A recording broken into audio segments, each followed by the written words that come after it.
Hello guys, welcome back to the last video of the building NPM package and releasing it to the NPM JS. So in our previous video we have learned how to build the NPM package with the example of how to build a ortoni report that is used for playwright reporting purpose, right? So we have learned a lot of things and today we are going to learn how to release it finally. So I'm not going to take the example project that we used across the videos, across the playlist, but I'm going to take my real-time project, that is ortoni report. So here you can see I have done most of the changes. So if you go back to my GitHub and then followed by, if you go to the ortoni report and if you go to the recent branch, that is version 3.0.0.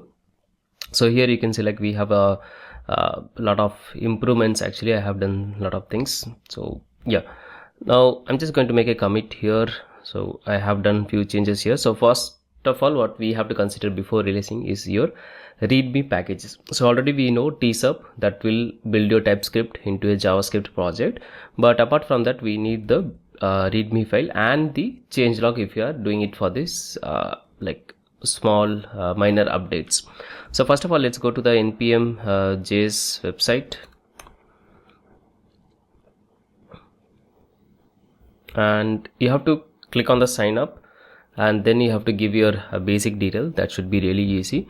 Once that is done, you have to go to sign in and here I'm going to pass my username and credential, and I have this one-time configuration, so I just have to give the OTP and it should be in my authenticator app, I guess. Yes, not here, Google Authenticator I'm using. Yeah, so it's 6 2 7.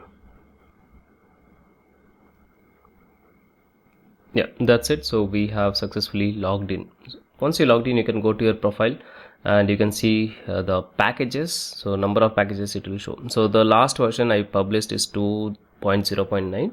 so if you're doing it for the first time, like publishing it for the first time, and if you are going to do the update, the steps are going to be very same.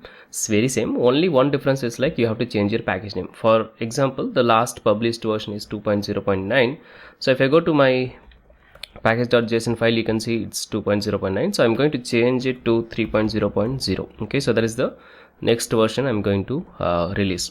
If we have the same version, it will not accept, so of course you have to do the changes here. And then if you go to your readme file, so you can create a readme.md file. So this is basically your living documentation. For example, if you go to the package, you can see few things are here, right? So all this informations are gathered from your readme file, so it is very important. Also, if you are going to give regular updates and you are going to do a lot of changes, of course you should have a changelog.md file, and you can link the changelog.md file within your readme file. So for example, here I have given like changelog and then followed by the link of the changelog. In this way your user will know what are the changes are there, what are the things are there. For example, if I go from here, the changelog, then you can see what are the versions in the 2.0.9 what are the changes are there. Similarly in 2.0.8, 2.0, so this will give a good impression that you are giving constant updates and also you are doing some maintenance to the project. Okay, and coming back to the license, right? So as I said in the first video, there are plenty of my license are there. So if you want to have a simple license, probably you can have your MIT license. In my case it's a GPL3, so that means anybody can use it but cannot redistribute it. So that is how I have given the license. And of course you can just Google search, you will get a lot of license. You can just copy paste and that should be work. Okay, now first thing, how we are going to do the publish, right? So first of all, I'm going to make a commit all the code. I'm going to make it like release and I'm going to select version 3.0.0. let me commit and do the sync changes. Now before releasing, of course we should have the build, so npm run then followed by the build.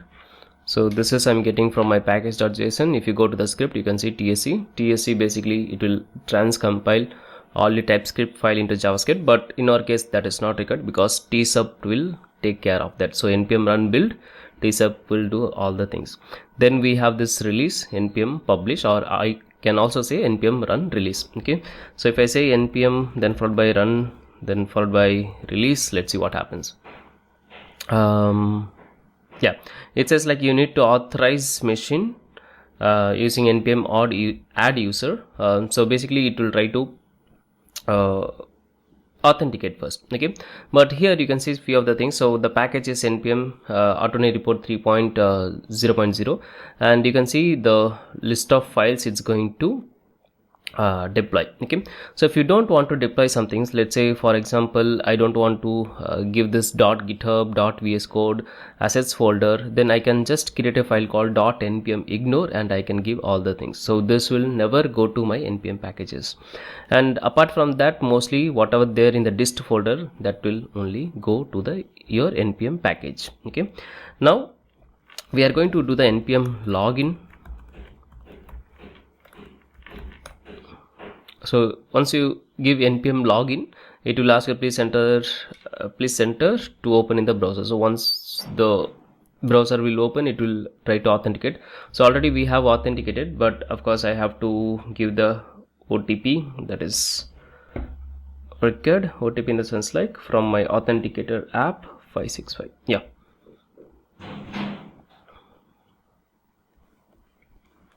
So this is going to be one time or maybe multiple times, depends on how the session is handled. So it says that you can close this tab. We will close this tab and let's go back, and here it says like logged in into this npm log. Okay, now I'm going to say npm then followed by run then followed by release. So here you can select internally it calls the npm publish command, and then you can see it's doing something, and it says like publishing, but of course you have to do the re-authenticate again. So let's go and do that, and here I can select do not challenge npm publish. So this is going to be remember for the next 5 times. Okay, and again of course I have to give my authentication, so that's going to be yes. And once you are authenticated, yeah, then you can see like the version is published. Now if you go to your ortoni, where is this link? Yeah, so here you can see like it will take few seconds, it may be the caching. So let's go and refresh once again, and here you can see the version should be 3.0.0, and I have changed the readme file, so it says I published a few seconds ago. And yeah, this demo link is there, and this guy I didn't change this actually, but I have to change this UI because the UI is really new. Just in case if you want to see, I can show you very quickly. So if I go to my another workspace, and let's see, I have a report. Yes, I do have a report. Let's go and open this. Yeah, this is the new UI. So here you can see like, so previously we have this what we call that, we have this nav bar, and it's just a single layout.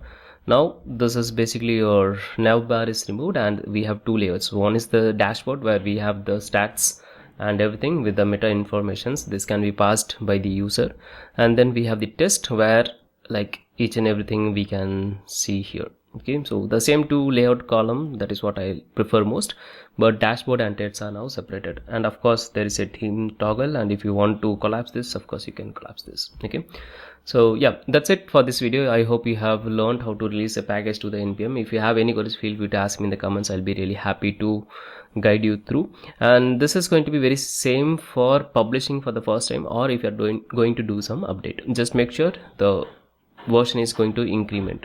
So for example, here you can see like I have like a 1.0, 1.1, 1.2. Similarly, once I reach like 1.09 or 1.19, I just make it like 2.0, then followed by 2.09, and then I have like 3.0. So you have to make sure it's going to be semantically up. That's it. Okay, and readme plays a really good thing, so you have to make sure like really readme file is going to be very easy to understand by the users. Okay, so that's it for this video. See you in the next one very soon. Tada, bye bye, take care. And by the way, this is the last video of this series. I believe we have around 20 plus videos. I mean 20 videos. If you like the videos, do let me know in the comments. Thanks, bye bye.